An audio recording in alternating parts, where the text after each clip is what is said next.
Ang aklat ni Propeta Isaias ay isang nakaka-challenge na aklat at ito ay isang mainam na mapaalalahanan tayo na ang propetang ito ay ginamit ng Panginoon unang-una para siya ay maging tinig ng Diyos sa mga hari.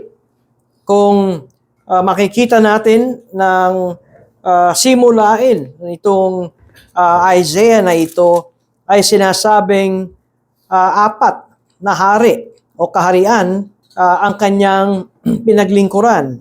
Yan yung nasa chapter 1, verse 1. At ang nabanggit na mga hari dito ay si King Uzziah, King Jotham, King Ahaz, and King Hezekiah. All of them are kings of Judah. Kaya siya yung propeta na nakakapasok at nakakapagministeryo sa mga haring ito. Kaya nga't ang sabi ng ibang mga historian na si Isaiah ay tinatawag na Prince of the Old Testament Prophets. Ba't kaya siya tinawag na prinsipe ng propeta sa matandang tipan? Unang-una, si Josephus na isang historian ay nagsabing ito ay si Isaiah ay mayroong dugong bughaw. Ang ibig sabihin, lumaki ito. Meron tong royalty, may royal blood. Or ang kanyang magulang at mga kamag-anakan ay talagang mayroong ugnayan, kamag-anak ang mga hari dito sa Old Testament. Kaya dahil kamag-anak, ay nagagawa niyang kausapin at makapasok sa bulwagan o doon sa opisina ng mga hari at dito niya ipangangaral ang kanyang natanggap na mensahe buhat sa Diyos. Kaya't si Isaiah ay propeta ng Diyos, unang-una para sa mga hari at ikalawa para sa kanyang mga sambayanan o kababayan na mga Hudyo. Alam nyo, tayong iglesia ng Panginoon ay bagamat hindi tayo dapat nakikitaan ng saan ka ba nakapanig, kakamping ka ba, ikaw ba ay dilawan, o ikaw ba ay ano bang kulay isa, berde. Hindi ko matandaan kung may asul na nung tumatakbo sa politics. At mapapansin natin na pati ang iglesia ngayon ay nagkakahati-hati. Sinasabi ko na tayo ay mayroong personal na opinion at bilang mamamayan ng Pilipinas ay meron talaga tayong nakikita sa ating personal na opinion kung sino ang dapat na magdala at mag-akay ng ating bansa. Pero palalahanan ko ang bawat isa na ang iglesia ng Panginoong Jesucristo ay siya ring dapat na maging prophetic voice sa ating panahon ngayon. Kung papaanong ang propetang si Isaiah ang siyang prophetic voice ng Diyos sa mga hari at sa mga tao, ay gayon din ang iglesia. At ang ating ipinapahayag ay hindi kung sino yung nagsasabi ng totoo o hindi sa larangan ng politics. Alam nyo, ang politics, pag binanggit natin ang salitang politiko, it is a messy. Alam nyo, yan ay isang, ang mga politiko are full of compromises. Dahil marahil sa kanilang personal na opinyon o ambisyon o sa iba pang kaparaanan, ngunit ang iglesia, anuman ang nangyayari sa ating kalagayan, must be the prophetic voice of the Lord Jesus Christ. At ito ang sinabi dito sa book ng Isaiah, na bagamat ang mga haring nabanggit ko ay mayroong siyang ugnayan. Maring kamag-anak niya ang mga ito, ngunit hindi siya nagkompromiso sa kanyang mensahe. Hindi siya politiko. Ang politiko ay mayroong pagbaling sa kaliwa at o pagpikit para itaguyod niya ang kanyang mga political agenda. Si Isaiah, ang kanyang panig, siya'y panig ng Diyos. Siya'y lingkod ng Diyos.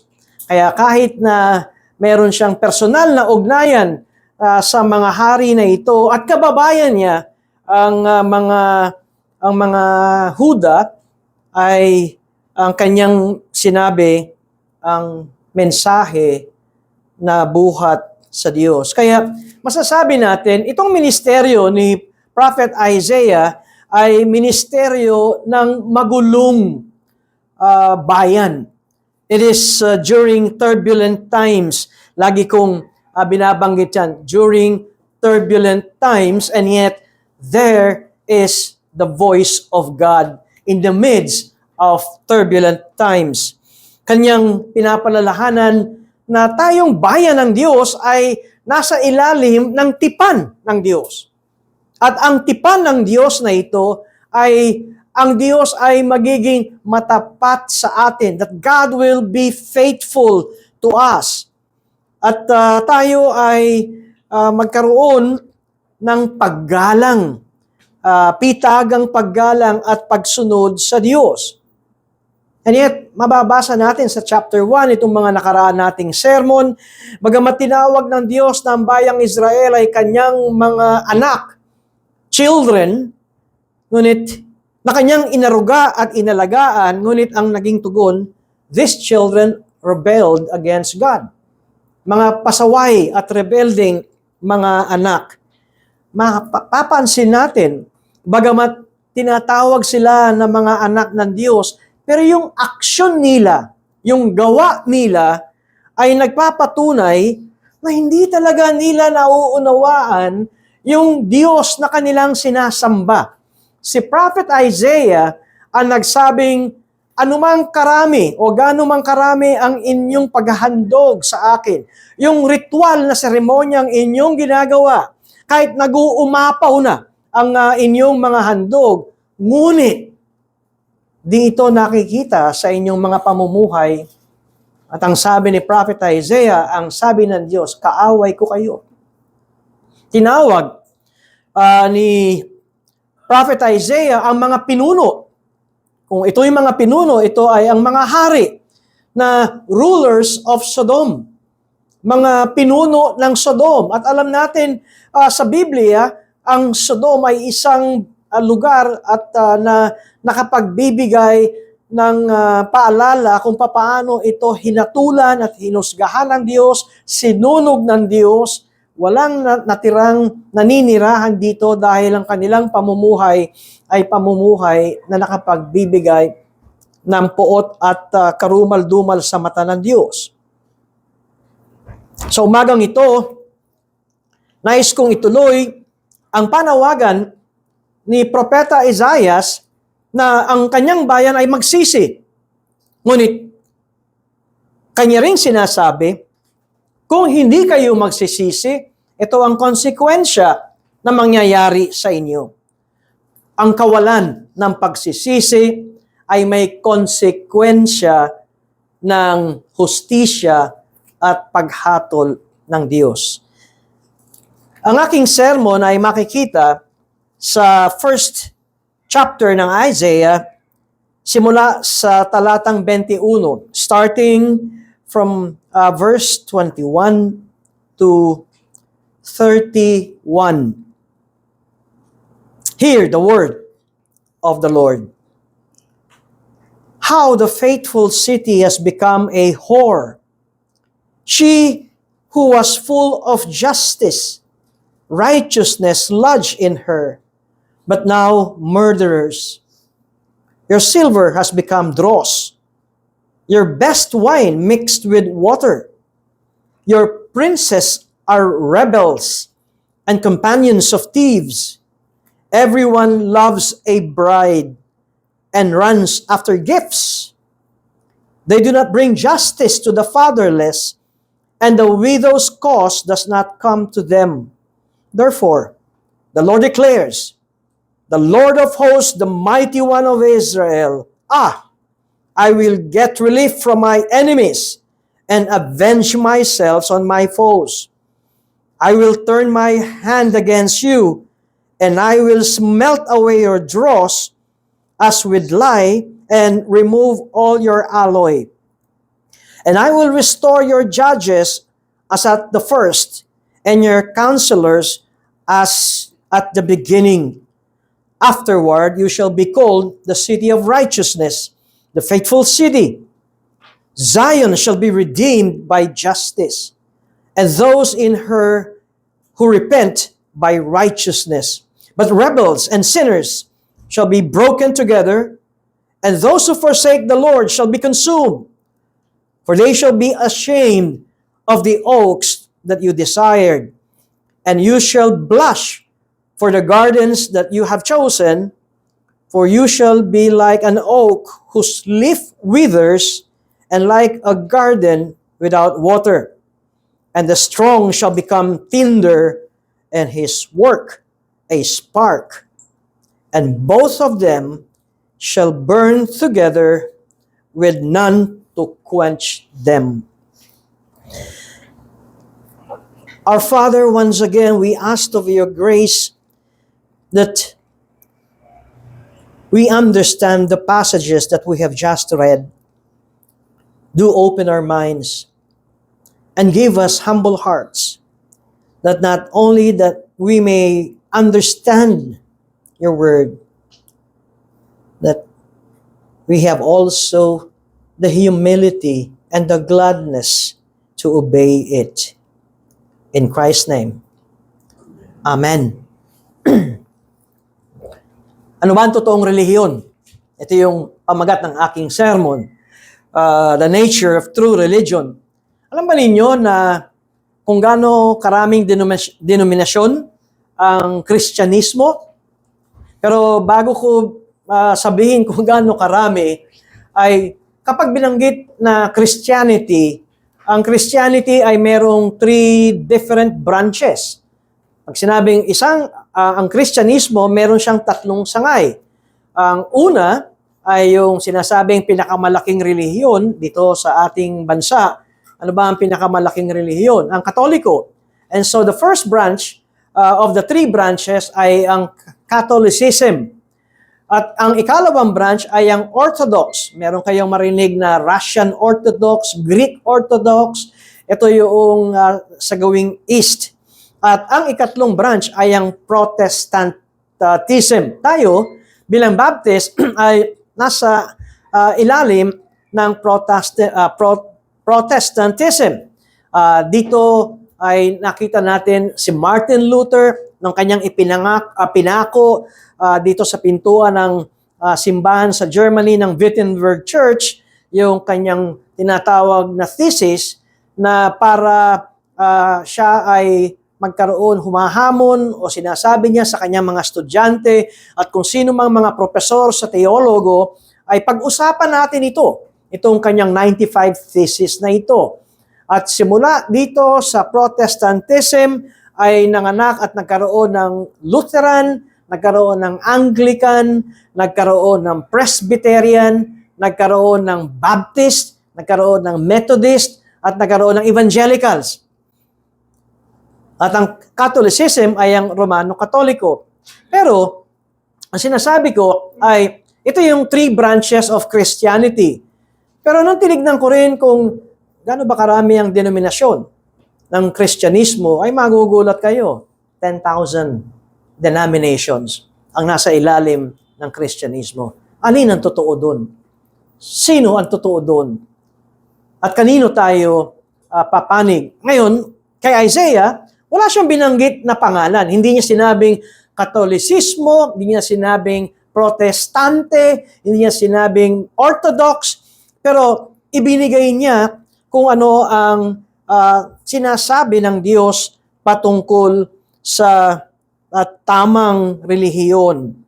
Ngunit, balikan muna natin itong kanyang pagsasahad o pagpapahayag o ng kanyang propesiya dito sa bayan na ito ng Huda.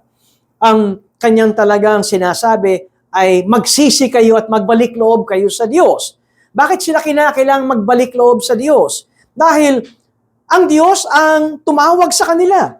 Ang Diyos ang naghiwalay sa kanila. Ang Diyos ang siyang nagsabing, kayo ang aking bayan.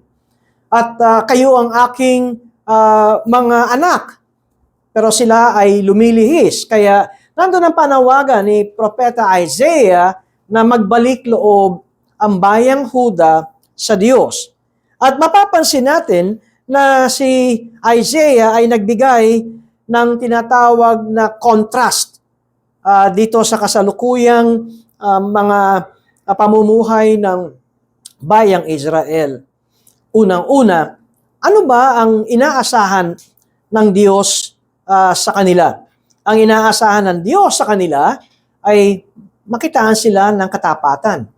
Dahil mapapansin ninyo na simula noong nangako ang Diyos kay Abraham na sinabi niya, sa iyong lahi pagpapalain ko ang iyong lahi at bibigyan ko sila ng lupa. Natanggap nila yan. Yun yung tinatawag nating promised land. Pero bago nila natanggap ang promised land, ay naging bihag sila sa Egypt. Niligtas sila ng Diyos. Paano sila napunta sa Egypt? Di ba si Joseph ay naging kanang kamay ng Paraon. At dahil sa pamumuno ni Joseph, yumaman ang Egypt, yumaman din ang kanyang mga kamag-anakan. Hindi pa sila bansa dito. Sila ay pamilya pa lamang ni Jacob. Pero makikita natin na sila ay pinagpala ng Diyos. At ano ang nangyari? Sa halip na ang bayang ng Diyos ay makita ng katapatan sa Diyos, ipinagpalit nila ang Diyos. Kaya nga ang tawag ng Diyos sa kanila, kayo ay mga ngalunya, adulterers, harlot. Pag binanggit ang salitang mga ngalunya, alam natin yan ay wika patungkol sa mag-asawa. Ang nangangalunya ay hindi nakokontento sa kanyang asawa. Naghahanap pa ng ibang asawa at iba pang mga inaasawa. Yan ang mga ngalunya. Pero dito ay tinawag ng Diyos na ang bayang Israel, at particularly dito ay ang Huda, na sila ay mga harlots. Sinabi sa unang talata, how the faithful city has become a whore. Ayan, alam na natin ang salitang ito na kapag ikaw ay tinawag na whore, binebenta mo ang iyong katawan para ito ang iyong source of income. Ang source of income mo ay prostitusyon. Ikaw ay may asawa, pero ikaw ay marami pang mga umaasawa sa iyo. Ang kalagayan ng bayang ito ay pinagpalit nila ang Diyos sa ibang Diyos. Hindi lamang na ang Israel ay nakipagtipan o nakipagkasunduan sa ibang mga bansa, kundi pati yung mga Diyos-Diyosa ng mga bansa na yon ay kanilang sinamba. Kaya ang sabi ng Diyos, instead of them being as silver, purong pilak, yung kanilang pagkapilak ay marami ng bato-bato at dungis. Imbis na sila ay maging pinuno ng katuwiran, sila ay naging rebelde sa Diyos. At sa halip na ang mga pinuno ay maging tagapagtanggol ng mga mahihina, ng mga mahihirap, sila ay tumatanggap ng mga pera at mga bribes. Kuminsan, nung binabasa ko ito, tinitignan ko, Pilipinas ba ito? Pero hindi. Ito ay bayan ng Huda. Pero pag tinignan natin ang mga pangyayari, ito ang mga sinasabi ni Prophet Isaiah na parang kasalukuyang nangyayari sa ating panahon ngayon.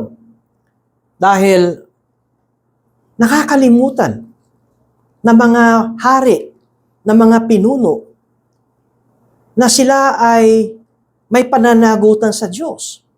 Dahil ang Diyos ang naglagay sa kanila na maging hari at pinuno. Napakarami nito sa Biblia na ang mga namumuno, kung bakit sila namumuno, ay dahil kalooban niya ng Diyos. Ang Diyos ang naglagay sa kanila niyan. And so they ought to be reminded that those in authority are to see themselves as responsible to God. At ano ang kanilang pangunahin na responsibility is that they should take care of the helpless. At hindi gamitin ang kanilang posisyon ng pribilehiyo na magpayaman sa kanilang sarili.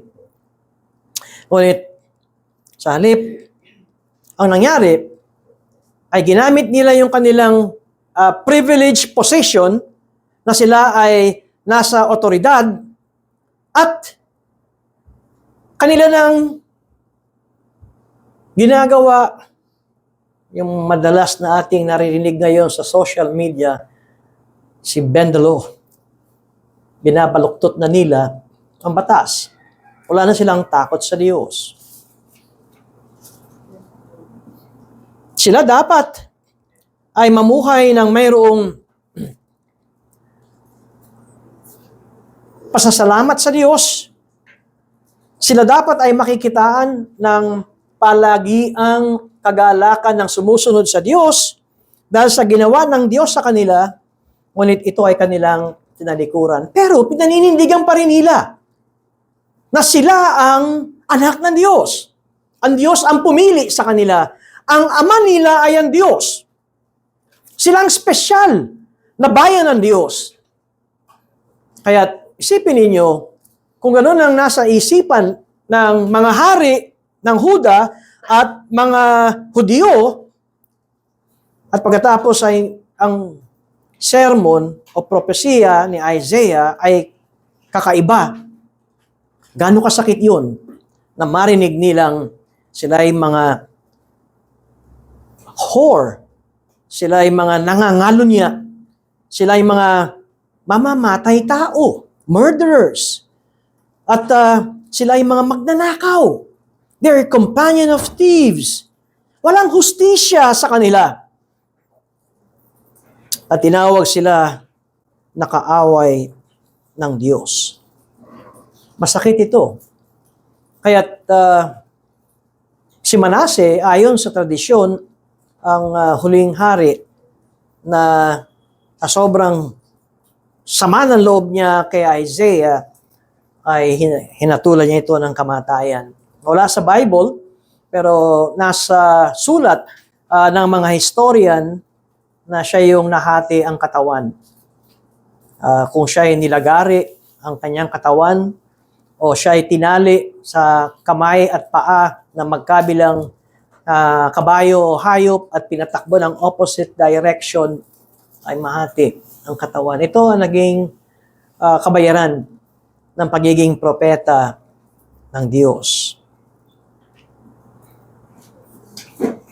Unahin kong tingnan natin, mga kapatid, kung bakit ko sinabi, paano natin malalaman ang totoong relihiyon. Natatandaan ko nung ako'y bagong born again, ang laging sinasabi nung aming pastor na nagtuturo, born again is not a religion. Tama naman. No, born again is not a religion. Ipinanganak ang muli ay hindi yan relihiyon. Yan ay relasyon. Kaya ikaw ay nagkaroon ng ugnayan sa Diyos, ngayon ikaw ay mayroon ng relasyon sa Diyos.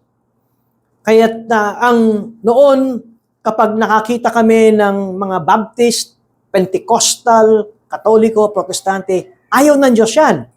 Kasi yan ay mga relihiyon. Wala namang sinasabi sa Bibliang ang Diyos ay walang relihiyon. Baka magulat tayo, ay mayroong sinabi sa Bible kung ano ang pure and true religion. Si Santiago ang nagsabi sa James chapter 1 verse 27, religion that is pure and undefiled before God the Father is this, to visit orphans and widows in their affliction, and to keep oneself unstained from the world. Kaya yung mga ngaral na narinig ko nagtuturo sa aking ang born again ay hindi relihiyon, ito ay relasyon. Alam nyo, nagkaroon talaga ako ng issue. Bakit may sinasabi sa Bible na relihiyon? Kasi parang ang kampanya noon ay ang tabu o tanggalin natin ang relihiyon sa ating mga buhay. Pero nung binasa ko yung James 1:27, may binabanggit na pure and undefiled religion. Kaya ito ang aking sermon, na ano ba ang nature, mga katangian na masasabi nating totoong relihiyon.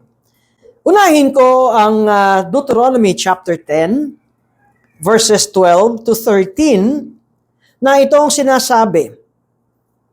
Deuteronomy 10, verses 12 to 13. And now, Israel, what does the Lord your God require of you? But to fear the Lord your God, to walk in all His ways, to love Him, to serve the Lord your God with all your heart and with all your soul, and to keep the commandments and statutes of the Lord, which I am commanding you today for your good. Yun ang unang-unang nais kong makita natin. Paano natin malalamang kayo ay nasa tamang relihiyon? Ang makikita natin ay ang mga tao ay mayroong takot sa Diyos. May banal na takot sa Diyos. Ang pamumuhay niya ay ayon sa salita ng Diyos. At mayroon siyang paglilingkod sa Diyos ng buong puso at ng buong kaluluwa.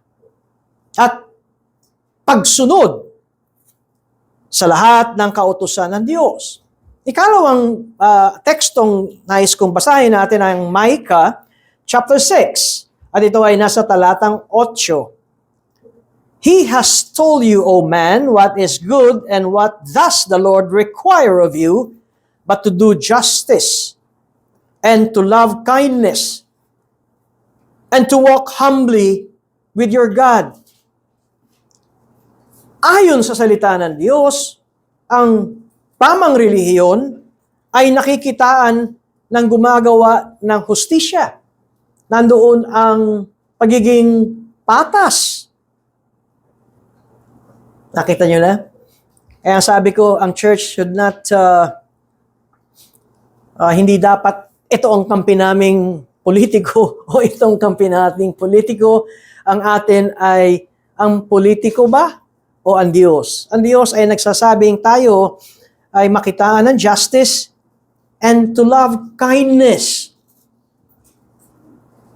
and to walk humbly with your God. Mamuhay tayo na may kababang sa Diyos. At nabasa ko na kanina yung James chapter 1 verse 7, religion that is pure and undefiled before God the Father is this, to visit orphans and widows in their affliction and to keep oneself unstained from the world. Mapapansin natin dito sa relihiyong ito ay ipinakikita na mayroong love relationship with God. Unang-una, hindi lamang na meron kang relasyon sa Diyos. Ang relasyon mo ay pag-ibig sa Diyos. It is a love relationship with God. Ikalawa na makikita natin doon sa 3 talata na aking binasa o 3 pahina o passages na aking binasa ay there must be a separation from the world. Na nauunawaan natin, itong mundong ito, bagamat tayo ay narito, mamamayan tayo ng mundo, pero hindi natin uubusin ang ating panahon at pera para sa mundong ito. Ang ating isipan, panahon, pananalapi, kayamanan ay para sa kaharian ng Diyos. Separate from the world. Although tayo ay nasa mundong ito, ang ang ating loyalty ay sa Diyos.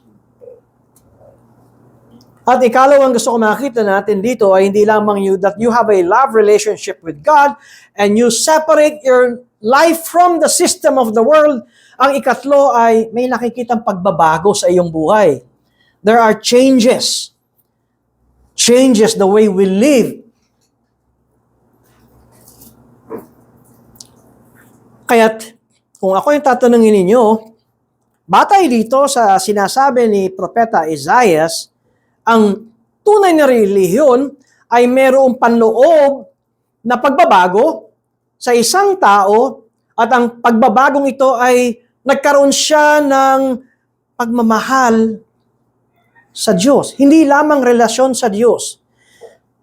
Napansin ba ninyo nung kayo ay na-born again? Kung papaano nagbago ang inyong panalangin? Nung tayo yung mga hindi pa na-born again at hindi pa anak ng Diyos, kuminsan ang tawag natin yung nasa itaas. Diba? Yung kung masalita tayo, yung nasa itaas. Kuminsan ang tawag natin ay si Brother Jesse. O kaya, yung Diyos. Pero nung tayo na born again, at nung tumawag tayong Ama sa Diyos, bakit may pagbabago? Bakit pati damdamin natin ay may pagbabago? Alam niyo ang bakit? Ano nangyari? Dahil naipanganak tayong muli. Naipanganak tayo sa Espiritu. Ang nananahan sa atin ay ang Espiritu ng Diyos. Kaya tayo ngayon ay nakatatawag sa Diyos ng Ama ko. Kaya ang tunay na reliyon ay masabi natin it encompasses both inner experience, meaning mayroon tayong emosyon at damdamin, at mayroon tayong totoong relasyon sa Diyos. Hindi yung memoryado mo lamang yung panalangin, tulad nung, bakit ba natin na memorya yung Ama namin? Bakit ba natin na memorya ang mga iba pang mga panalangin? Alam nyo, ako, ba't ko na memorya? Ako ay nasa Catholic school. Simula ng musmos. Kaya talagang examination pa namin yun. Sa religion class. Hindi pwedeng, hindi mo talaga yan makakabisa. And so, meron kang inner experience at pagkatapos ay meron kang outward action. Meron kang tinatawag ng iba na affective and relational, at meron ka ring performative, volitional, and performative. Meaning, may nangyayari sa iyong panloob at nakikita ito sa iyong mga aksyon. Nakita niyo ang balanse ng relihiyon na tinutukoy ni James, ni Santiago sa chapter 1, verse 27. Kaya, ang tunay na relihiyon, kung masasabi natin na ito ay mayroong pagbabago sa pagloob, alam nyo, paano sinabi ito ng Panginoong Jesucristo? Love God with all your, sa Deuteronomy kanina ay soul, heart, and soul lamang. Pero pagdating kay Jesus Christ, love God with all your heart, with all your soul, with all your mind.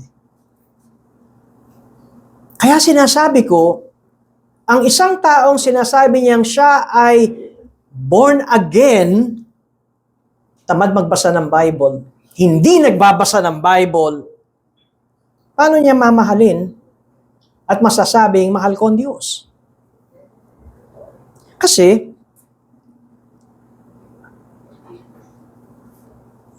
sa love life na lamang, di ba, kung ikaw ay may crush sa isang babae o sa lalaki, anong unang-unang ginagawa mo? Nagiging stalker ka. Di ba? Hanapin mo yung Facebook niya. O hanapin mo pa yung iba.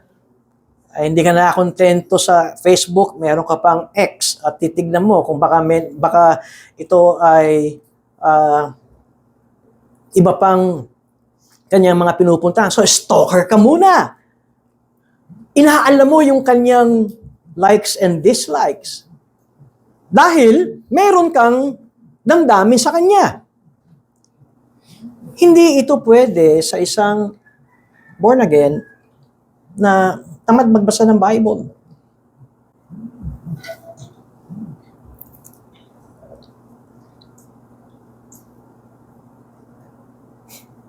Hindi pwedeng ipagpapalit mo ito sa ibang gawain.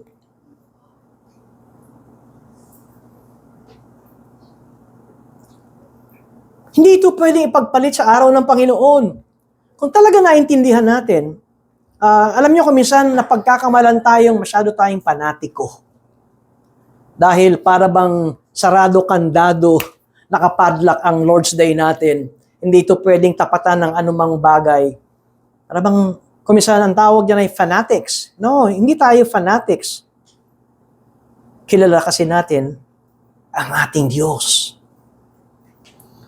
Meron tayong pagkaunawa kung bakit narito tayo kapag araw ng Panginoon. Kung bakit nagbabasa tayo ng Bible, kahit kaunti, pero binabasa natin ang kanyang salita. At napansin ba ninyo na habang nagbabasa tayo ng salita ng Diyos, habang nakakapakinig tayo ng mga pangangaral ng salita ng Diyos, lalong lumiliwanag ang Diyos na pinaglilingkuran at sinasamba natin. Kaya, merong tinatawag noon na easy believism. Tama? Believism. Ano yung terminong yun? Ito yung altar call na pag nangaral ang isang nasa harapan at kumisan bibilisan niya, ang mahalaga sa kanya ay mapataas ang kamay at sumunod sa panalangin. At kapag sumunod sa panalangin, tumanggap na siya sa Panginoon. Kay dali, di ba? Para bang kay dali na ngayon, ikaw ay anak na ng Diyos. Yan ay isang tawag na blind faith. Bulag na pananampalataya. Kasi ang pananampalatayang totoo sa Biblia ay pananampalatayang ikaw ay may pagkaunawa. Katunayan, yung galing sa ibang relihiyon at ikaw ngayon ay para bang ang feeling mo, lilipat ka sa ibang relihiyon, anong ginagawa ng talagang matino isip? Nag-iimbestiga. Inaalam kung ano ang aking sasamahan at lilipatan. Kung mapapansin natin, ang pananampalataya ay hindi lamang kung ano yung sinabi ng leader. Kapag sinabi ng leader, lundag ka rin. Kapag sinabi ng leader na itaas ang kamay, iwagayway, makita niya sabihin mga churches, marami niyan na gumagawa. Ang punto niyan ay sumusunod lang sila sa sinasabi ng leader. Kung kaya dito sa church na ito, pagka sinabi niya, gusto kong magpa-member sa inyo, anong ginagawa natin? Pinapakinggan natin ang kanyang pananampalataya. Paano niya nasabi na siya ay born again? Of course, hindi natin mababasa ang puso, pero ano ang sukatan ng isang lokal na iglesia na para masabing pwede natin siyang tanggapin na member? Nauunawaan niya at napapaliwanag niya ang kanyang sinampalatayanan. Because this is not blind faith. Kaya, ito ang isang bagay na makita natin. Minsan ang term na ginagamit dyan ay forensic faith. What is forensic faith? It is a faith that is with evidence. At ito ang scripture. Ang salita ng Diyos ay talagang nagbibigay ng ebidensya na ito ay dapat sampalatayanan. Ang blind faith ay yung dali-dali lang na tanggapin. Kaya, ang blind faith ay parang yung nasa harapan nila o yung pastor nila, yun yung kanila, member sila ng fans club. Yun yun. Fan sila ng pastor. Kung ano sinabi ng pastor, kahit di ko maintindihan yan, ako'y tagahanga niyan, kaya sama na ako sa kanya. Kaya minsan may mga pastor kapag nagtatanong yung mga miyembro, naiinis. Dahil ang gusto ng pastor ay, di ba fan ka? Kung nasaan ako? Wala ka na maraming tanong. Pero ang totoong nagmamahal sa katotohanan ay nagtatanong. Dito sa ating panahon, pag nagtatanong, parang kontrabida ka na. Pero ang pagtatanong ay dahil gusto mo pang matuto. Gusto mo pang lumiwanag ang pagkakilala mo sa Panginoon. Karagdagan sa totoong relihiyon. Sinabi ni Micah chapter 6, verse 8, to walk humbly with your God. Kung babalikan natin ang Isaiah, bagamat tinawag ng Diyos ang bayang Huda na whore o prostitute o nagbebenta ng kanyang katawan, tinawag ng Diyos ang bayang Huda ng mamamatay tao, mga rebelde, mga tumatanggap ng bribes. Hindi pa uso maleta noon, bribes pa lang ang ginamit dito. At tumatanggap ng mga kaloob. Pero ito maliwanag. Your princes are rebels, dito sa Isaiah 1:23. And companions of thieves. Everyone loves a bribe and runs after gifts. Kaya, kuminsan kapag ako'y nakakapagpanood ng mga talk shows at mga news, sinasabi nila, grabe ang Pilipinas. Parang sa Pilipinas lang nangyari ito. Sa TV yun eh. Kaya sabihin ko, I beg to differ, matagal na yan. Nasa Old Testament pa. Yung mga hari ay meron ng ganyan. Dahil ang puso talaga ang problema. And so, sinabi ng Diyos na sila ay karapat-dapat na tumanggap ng hatol. Kung makikita natin ang ginamit na mga figurative ng Panginoon, kayo ay magiging parang puno. Yun ang isang figurative example na ibinigay ng Diyos sa kanila. That you will be like oaks. Ang punong oaks ay napakataas. Pero sinabi ng Diyos na yung inyong hinahangaan na taniman at hardin, yan ay meron kayong hinahabol na bansang mayaman at sinusunod nyo rin ang kanilang kaparaanan paano yumaman.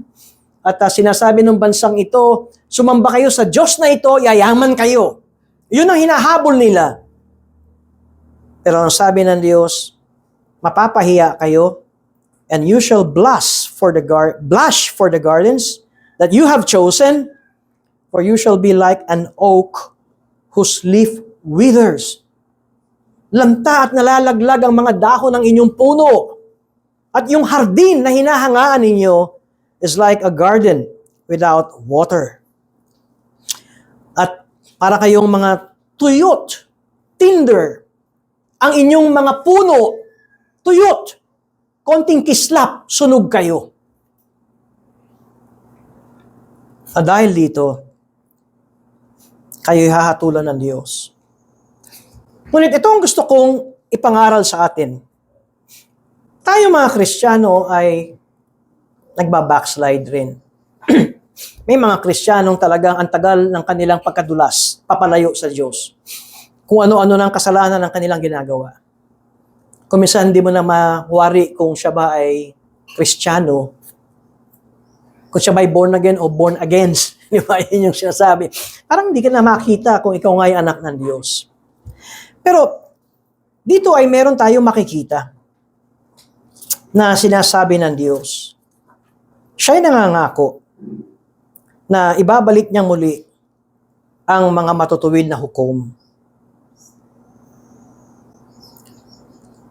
At tatanggalin niya ang mga yung dross na tinatawag, batik. Tatanggalin niya ang lahat ng batik na ito at ibabalik niya tayo magiging dalisay na pilak.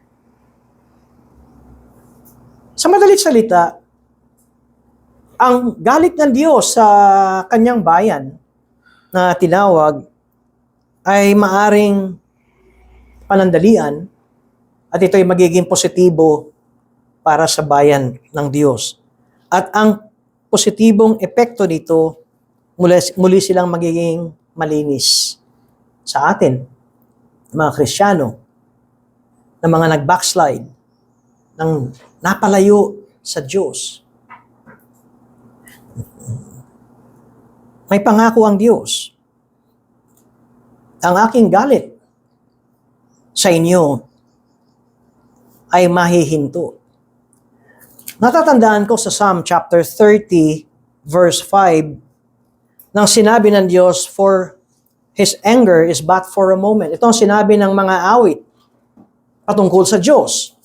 For His anger is but for a moment, and His favor is for a lifetime. Napansin ba ninyo, yung galit ng Diyos ay may panahon, ngunit ang pabor ng Diyos ay pangwalang hanggang buhay. It is for a lifetime. Ang ibig sabihin, ang Diyos ng mga anak ng Diyos ay hindi Diyos na pag nagalit, tapos na. Forever ka nang nasa ilalim ng puot ng Diyos. Hindi ganito ang Diyos ng mga anak ng Diyos. Mararanasan natin ang puot ng Diyos, mararanasan natin ang judgment ng Diyos, mararanasan ng isang backslider ang disiplina ng Diyos. Ngunit, pagbalik loob ng taong ito, mararanasan niya ang walang hanggang pabor ng Diyos. Alam natin yan, lalo na sa mga nag-backslide sa Diyos. At ito ang pag-asa. Ito ang pag-asa ng mga anak ng Diyos. Ang pag-asa ng mga anak ng Diyos ay yung kahirapan na inyong pinagdaanan ay parusa ng Diyos. Pero ang parusa ng Diyos na yan ay merong positibong epekto. Maaaring hindi nila naunawaan yung parusa ng Diyos, pero ito ay magkakaroon ng positibong epekto. Pero si Isaiah nagsabi, nagbigay ako ng pangako ng Diyos sa inyo. Ito ang magiging kinabukasan ninyo. Kayo ay muling magiging matuwid. Kung mapapansin natin, sinabi ng Diyos sa verse 26 ng Isaiah 1, and I will restore your judges as at the first, and your counselors as at the beginning.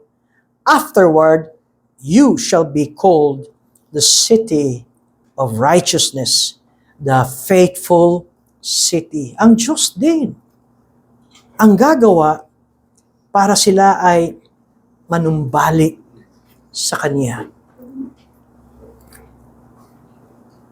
Ngunit, dinidiin ito ni Isaiah, kinakailangan mo magsisi. Kinakailangan mong magbalik loob. At ito ang talagang totoong mabuting balita. Sa mga hindi mananampalataya,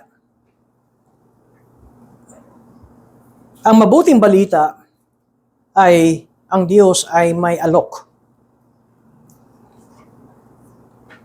na kayo ay maligtas, na kayo ay mawala sa kanyang puot. At ito ay sa pamamagitan ng paglapit sa Diyos na may kababaang loob. Dahil may ginawa ang Diyos. Sinugo niya ang kanyang anak. Tanging anak na si Jesus. At yung pagkamatay at pagkapako ni Kristo sa krus at pagkalibing at pagkabuhay na muli, yan ay gawa ng Diyos. Yan ay pag-ako ng Panginoong Jesus sa ating mga kasalanan. Si Jesus ang tumanggap ng lahat ng kaparusahan sa atin. Ang konsekwensya ng kasalanan na kamatayan ay tinanggap at inako ni Kristo. Kaya meron tayong tinatawag na Good Friday dahil hindi tayong naparusahan. It was good because Christ absorbed within Himself the consequences that we have set in motion. Si Kristo nagbayad ng halaga. At hindi natin ito kinakailangang bayaran. Dahil di natin kayang bayaran. Yun ang ibig sabihin ng pagtutubos ng Diyos sa atin.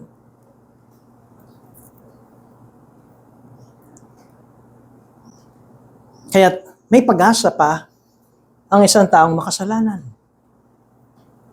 You can be redeemed sa pamamagitan ng kanyang biyaya. Kaya't, ang tunay na relihiyon ay hindi lamang yung ikaw ay merong buhay na relasyon sa Diyos. Ang relasyong ito ay relasyon ng may pagmamahal. Inihiwalay mo na ang sarili mo sa mundong ito. Ang tinitignan mo na ay ang kaharian ng Diyos, ang mundo ng Diyos. Bagamat hindi pa natin ito nakikita ngayon, ito ay darating pa lamang, pero meron na tayong paghihiwalay. We separate ourselves from the worldly system. At makikita natin na unti-unti ay may pagbabago ang buhay natin. At ang pinaka-importante ay ang pagkakilala na ang lahat ng ito ay gawa ng Diyos lamang. Para tayo matubos sa ating kasalanan. Hindi lamang ito plinano ng Diyos. Hindi lamang ito sinabi ng Diyos na kanyang gagawin. Ginawa ito ng Diyos at sinugo niya ang kanyang tanging anak na si Jesus to pay the price. At ang tanging ating gagawin, tanggapin ang ginawa ni Kristo. Pero tulad ng sinabi ni Isaiah, pagsisihan nyo. Yun talaga ang kanyang panawagan. Pagsisihan nyo ang inyong mga kasalanan. Tanggapin ang ginawa ni Kristo. Yan ang totoong pagtutubos ng Diyos sa ating kasalanan. Siyang nagplano, siyang nagsugo ng kanyang anak. Ang kanyang anak ang siyang gumawa nito at namatay sa krus. Nailibing na buhay na muli, umakyat sa langit. Tanggapin nyo na ang kaligtasan ay buhat sa Diyos. Wala tayong magagawa sa ating kaligtasan. At kapag naunawaan natin ang kaligtasan, which is so basic, para bang napakasimpleng mensahe, makikita ninyo ang pagbabago ng inyong buhay. Hindi na kayo pipilitin at kakalad ka rin ng pagbabasa ng Bible, panalangin, kusang loob niyong gagawin yan. Hindi kayo pipilitin na sumama kayo dito sa munting panambahan upang maging bahagi kayo. Hindi tayo katulad nung blind faith, basta ako kay pastor, kahit anong mangyari. Kahit sinabi ni pastor, lumundag sa apoy, kay pastor pa rin ako. Blind faith. Hindi tayo ganoon. Sumusunod tayo sa turo ng iglesia dahil nag-iimbestiga rin tayo. Inuunawa natin kung ano ang tinuturo. Nalangin tayo. Kami nagpapasalamat Diyos sa umagang ito at sa aming pong narinig na pangangaral. Nawa, talagang kami po ay mapalalahanan na ang inyong hinahanap na dalisay na relihiyon ay di lamang sa salita, hindi lamang sa dulong ng doktrina mula sa Biblia, kundi ang katuruang ito ay nakikitaan kami ng paghiwalay ng aming pamumuhay sa sistema ng mundo at kami ay nakikitaan ng pagmamahal sa inyo at pagmamahal sa aming kapwa. Sa ngalan ni Jesus. Amen.